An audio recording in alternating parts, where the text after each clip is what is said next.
How did a wildfire cause the deaths of 19 of the most prepared and bravest firefighting pros? And why did only one of their team of 20 live to tell the tale? It seemed like a manageable fire at first, until a shift in the wind changed everything. Tonight, the lone survivor talks to us in an ABC News exclusive about what happened during those final hours, who made those last calls, including the decision that saved his life. Here's ABC's Brian Ross. Airport 2374, how copy? The first report of what happened on that fateful day in Yarnell, Arizona, came in this terse radio call from a paramedic lowered down to the charred scene. Advise him I have 19 confirmed fatalities. 19 confirmed fatalities. 19 out of the 20 members of a firefighting team called the Granite Mountain Hotshots. This started to pop up right away. Yeah. What led to the deaths of the experienced team of hotshots remains under official investigation. But now, for the first time, the lone survivor, Brendan McDonough, is talking publicly about what he saw and heard, how he survived. Asked a million times, why am I sitting here? And why isn't someone else? Why aren't they sitting here with me? All wildfires can become dangerous. Everything seemed normal, not threatening, just a typical day going direct on a fire. But at first, this one last June, on a rocky hillside outside the small town of Yarnell, seemed nothing out of the ordinary to McDonough's hotshot team. It's a relatively small fire compared to other fires we've been on. Rocky country, pretty steep, and we're going to be on the move. One of the hotshots, Andrew Ashcraft, even took a moment while they ate lunch to take this photo and text it to his wife. I mean, just a normal work day, I guess. Hardly. By the time Brendan and the other hotshots arrived in Yarnell, aerial tankers had already been dropping chemical retardant to slow the spread of the fire, to no avail. But their chief, Darrell Willis, says the team was up to the task. They're all excited. You know, they're going to a fire. It's their day off, and they're excited about working on their day off because they're going to make some overtime. From where we were, you could see the fire pretty well up high. We were able to see the fire and what it was doing, and that's when the superintendent and our captain asked me to be the lookout.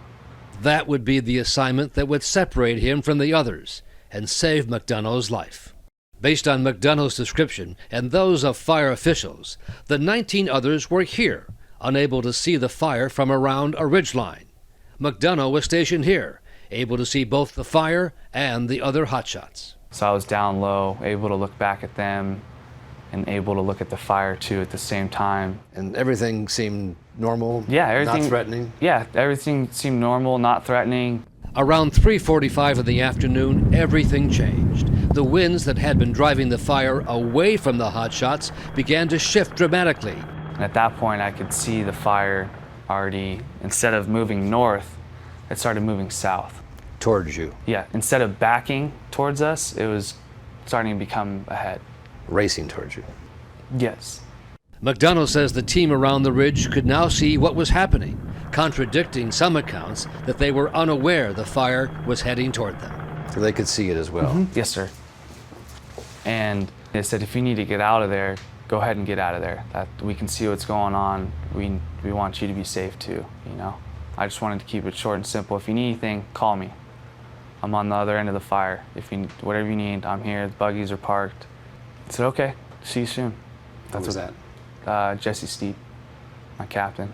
He said, all right, I'll see you soon. I said, okay. That was the last time McDonough talked to them. He was at what firefighters call the trigger point, time to make a move. So when you said, I'm at my trigger point, I'm going. Yeah, they could see me getting off my rock. And, yeah. Should they have left then too? That's not my decision. Do you wonder about that? No, I never question the decisions they've made. I never questioned them before. Why should I question them now? It's not their fault. It wasn't a bad decision. As the fire picked up speed, now moving at about a quarter of a mile a minute, McDonough made his way out of the path of the flames. And then very bad news. His team had been forced to deploy their individual emergency fire shelters, a last-ditch step. It's not something you want to hear. There's been a lot of cases where people have survived, so there's hope, you know. But the fire was incredibly intense, flames 50 feet high, with thick smoke, and the radios were now silent. What were you thinking when you heard that? Why wasn't I there with them?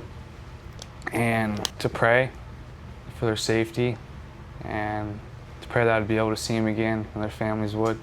Once the smoke began to clear, the paramedic who was lowered to the area found what he later called a moonscape appearance. As he got closer to the site, the paramedic reported, "I could hear voices coming from the area of the shelters. I yelled up to the shelters repeatedly, but received no response. As I approached the shelters, I observed multiple firefighters who were obviously deceased and burnt black. I walked into the shelter deployment site and determined that the voices I had heard were coming from still functioning radios." The paramedic radioed in his awful discovery. I need you to contact Air 400 via 1021. Advise him I have 19 confirmed fatalities. I sunk. I mean, I was still with our vehicles in one of the buggies, and I could hear whoever didn't bring their phone, I could hear phones ringing, knowing that it was their wives, their family. I sunk into my seat, I sunk into myself. I couldn't think. In the 6 weeks since, Brendan McDonough has been suffering the guilt of the survivor, grieving in private and putting on a brave face in public. Coming home, that was the worst feeling ever. Knowing that these families would see me, but not anyone else off that crew. No one. I was the only person they're gonna see. Do you torment yourself and think, I wish I had done this or this, something you could have done? There's nothing I could have done besides have been up on the hill with them and someone else been in my position, to been with them and died in my boots with them. There's nothing else I could have done. I did everything that was expected of me. The chain link fence outside the Granite Mountain Hotshots headquarters has become a memorial of sorts. Welcome but painful reminders for the young man who says he is no hero. Do you think of yourself as a hero? I just think of, myself as just doing what I had been told. I look at a hero as someone who laid their life down. You were prepared to. Yeah, I would have. Lord bless my hotshot crew, my family, one and all. At a memorial service in front of the families and the governor and the vice president, the young man read a prayer for his lost firefighting brothers. Thank you, and I miss my brothers. For Nightline, this is Brian Ross, ABC News.